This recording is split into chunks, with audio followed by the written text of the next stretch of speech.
Hi, everyone. It's Sam Collins again, your coding ability expert, your expert. Let's get to things straight. Let's understand what happens when we're billing certain codes. And I get this question a lot. We do that service, the network, where offices can contact me on coding and billing. And one of the big questions I get is, what can I code for mechanical traction? What type of devices? What does it mean? Can I use a Denarol? What about a roller table? There's a lot of confusion as to what constitutes mechanical traction, what we use it for, and the whys. And to make sure we're getting it paid, make sure we're getting it right. So let's go to the slides. Let's talk about mechanical traction. What is mechanical traction? What does it mean? Well, let's look at the definition. If you look at the standard CPT definition, it says application of a modality, one or more areas. Now, realize every modality does that because this is a service that when you do it, it's billed for one unit, just one or more areas, whether you do it to cervical and thoracic and lumbar, it's still one unit. And then it says traction, mechanical. Okay, so we kind of get the idea of that, but let's look a little bit more into what that really means. Mechanical traction, it says, is the application of sustained or intermittent mechanical unloading of the spine. So we get a kind of a stretching, if you will, of the spinal regions. The force produces distraction between the vertebrae, thereby relieving pain and increasing tissue flexibility. Generally, it's for the cervical and lumbar spines, but it can be argued it's going to happen a little bit in thoracic as well. And devices may include the use of a table style, if you will, a vest. It could be weights. Even a pneumatic device to an extent would accomplish this, and realize it means there's some type of device that's doing it. Once applied, it requires only supervision, so you don't have to be standing over them. As they get it applied, you can make sure it's on and doing its thing, kind of like a hot pack. Put it on, let them relax, and then let it go for whatever period of time. And again, I want to emphasize this is billed for one unit and has no value based upon time or number of regions. It's been suggested that spinal elongation through decreasing lordosis and increasing vertebral space, and again, this means cervical and lumbar, inhibits pain or the nociceptive impulses, improves mobility, decreases mechanical stress, reduces muscle spasm or spinal nerve root compression due to osteophytes or any type of compression, facet syndrome and otherwise, releases luxation of a disc or capsule from the zygapophyseal and releases adhesions along the zygapophyseal joint as well in the annulus fibrous. In other words, taking pressure off the disc and the joint, opening up the space. It reduces pain, relaxes muscles as well. This traction is controlled through the amount of force, whether it's by pounds or by the weight of the body, if you will, but it's going to be a force. And the duration and the angle will also change how much force there is. So you might have the angle change to it. You may have the amount of force that's in, and it could be static where it's just all at one time, or usually, in fact, what I've seen mostly is more intermittent where it tractions for a moment, then relaxes, tractions, and that force may increase over time. It can include auto traction where you use the person's own body weight, if you will, to create the force as well, which means we have to use some type of gravity as towards that. Now, under Medicare, and I'm using Medicare because they're the ones that publish it, they're saying the typical time frame is probably 3 to 4 times per week for up to 2 to 4 months, with 12 to 16 visits being fairly typical to resolve what is necessary. Generally, they're going to look for a transition where it goes to more homes, because notice here it says the modality is typically used in conjunction with therapeutic procedures, meaning not in an isolated treatment. It's going to be with manipulation, maybe with exercise, maybe with some other therapies as well.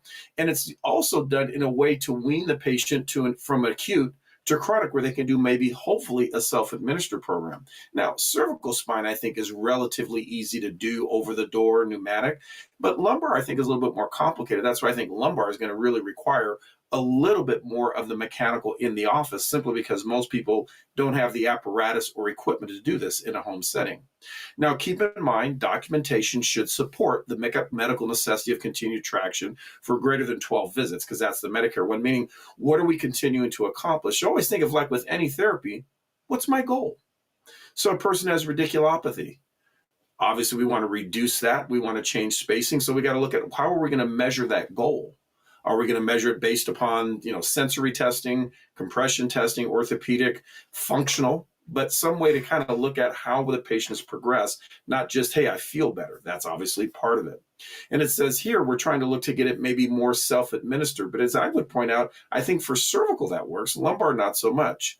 Do keep in mind, when you spend time going over the patient about how to use the device at home, that's included in the traction. So realize it doesn't mean you get to bill extra. A lot of people think, well, I'm gonna go over how to do it at home. I want to charge more time for that. Well, no, that's going to be included in the mechanical traction. However, realize if you're giving them a home traction unit, such as a vasopneumatic, where you're billing maybe one of the HCPCS codes of a E0855 or similar, that code has a built-in part of it that is part of that counseling or teaching the patient what to do. I think what I really want to kind of hit on is what type of devices would include traction. I've just used a couple of examples here. Here's kind of this spinal decompression type, or just traction where there's a harness attached to the lower part of the body. There's a strap holding the upper part, and you're basically pulling the patient apart. Or we can have an over-the-door traction where the patient is sitting and the harness is pulling the head up, and maybe it's with a weight, maybe it's intermittent as well. Where things get a little tricky though, what about these auto traction, the so-called spinalators, or as my dad used to call them, the roller table, or maybe putting a device here like a roll where we're going to do some things where we'll stretch. Well, I think this one immediately you'll look and go, is this mechanical? Well, I would say it's mechanical assisted, but is it mechanical traction? No, this looks me to be more manual traction. This wouldn't, I think, fit under mechanical. The other devices might, but let's kind of look a little bit more closely here, because the roller table is a very common one. And if you go back, and this is where you want to be careful of so-called Dr. Google. Realize I've written articles in Dynamic Chiropractic and other publications since the late 90s. And people often will send me a question. Hey, Sam, there was an article you wrote in 2005 about X, Y, and Z. Well, that was true for 2005 and may have been updated. So when you were to look for things that relates to mechanical traction, you might even see the American Chiropractic Association from 2015 has an article that says, well, a roller table potentially could fit because it's auto traction, the weight of the body. Well, let's look at what's come up more recently. This is under the Physical Medicine Rehabilitation Journal from 2020. It says, can the use of a chiropractic roller table, that is an adjustable device to create massage and effect along the spine, be reported as 97012? So it says, the chiropractic roller table is a device that has adjustable mechanical rollers requiring stationary supine position of a patient. The rollers can be adjusted to height and do not require constant one-on-one attendance with the patient to create massage and effect along the spine. I'd even argue a stretching effect. It says the tension via adjustable rollers can create traction forces resulting in separation between vertebral surfaces.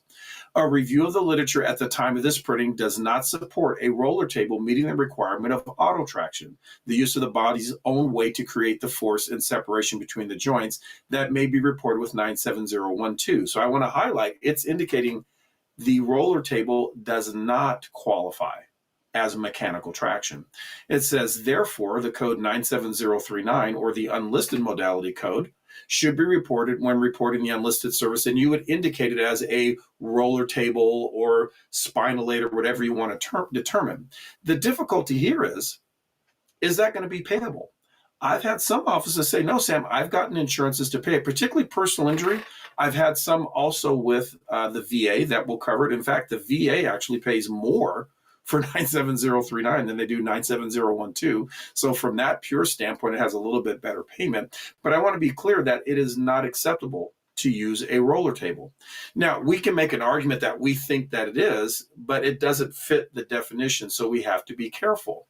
Now, what does fit potentially are going to be motorized flexion distraction, like the Cox table. You notice there's straps that go over it, and the machine itself is motorized to make the movement and pull where there's forces that's stretching it open mechanically.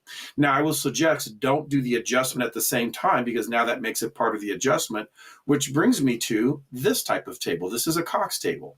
Now, the Cox is not motorized, and you're going to be pumping and moving, and in fact, the Cox table is really what Dr. Cox indicates as a long axial adjustment.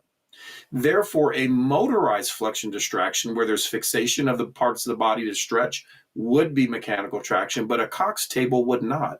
In fact, I wrote an article many years ago about thinking that it was, and I was lambasted by Dr. Cox to basically say, how dare you tell me what my table is? It is part of the adjustment. So be very careful.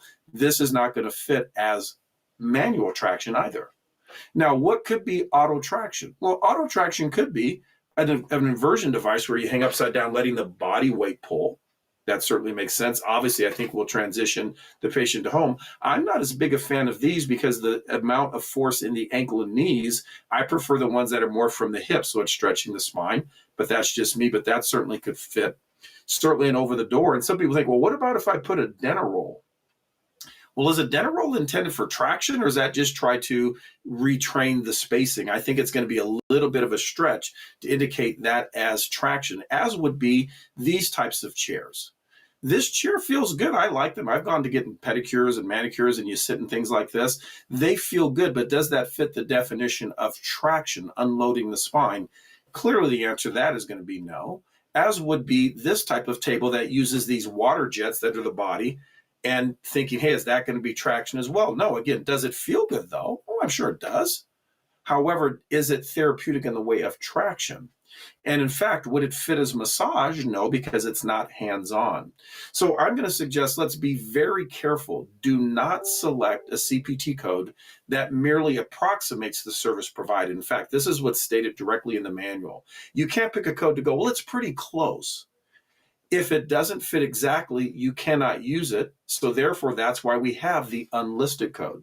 So if you don't have a service that meets it exactly, then use the unlisted. The difficulty here is, do unlisted codes get paid?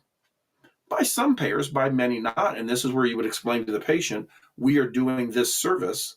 This service is generally not covered by your plan. They consider it experimental, investigational, and here's the charge. So long as the patient is made aware of it beforehand, they would be liable for it, because otherwise it's maybe a freebie. Now, I'll give you an example. My dad employed roller tables. He liked them because patients like them. And so it was a way for him after the visit. The patient would usually spend anywhere from 5 to 8 minutes on there getting further relaxation and stretching of the spine. It wasn't something he billed for. It was just kind of value added. Now, from a pure business standpoint, do you want to have value added, or do you want to have reimbursed services? Well, you can look at it two ways. One, I want reimbursed services, but I'm looking for good outcomes. And I want something where the patient comes in and has that sense of feeling better. That stretching may be beneficial. So I think it fits both ways. Where I want you to be careful is, don't just start picking a code because, well, I think this fits. I want everyone to see a roller table does not. And I'm pointing this out because I've had offices that have problems. So when they're documenting it, when you're doing a roller table, what's the level? What's the force? Where's the fixation to the body? You can see it doesn't match. Where if you're doing like a true traction, you'll say, I'm using 25 pounds of pressure intermittently, and I have the legs up at a 7-degree angle or a 50-degree, whatever it might be, which shows you how we're making the changes to each particular area in the amount of force and time. And then it's going to be progressive, because over time, we generally would increase the force, or I would at least assume that you would. So let's be careful when using mechanical traction. The obvious devices do, but be careful of kind of dovetailing something into it, kind of like that shiatsu massage thing when we go into like a pedicure place. Remember, we're always here to help. The H.J. Ross Company, along with ChiroSecure, always wants you to be successful and have the best ways to do that. We offer a service where I can work with you one-on-one.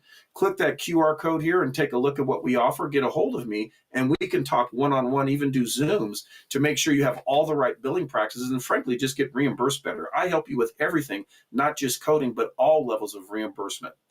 What we want, of course, is success, and to make sure that your patients are getting the best possible care, as I want to make sure you get the best possible information. So I wish you all well, and I'll see you next time. Thanks, everyone.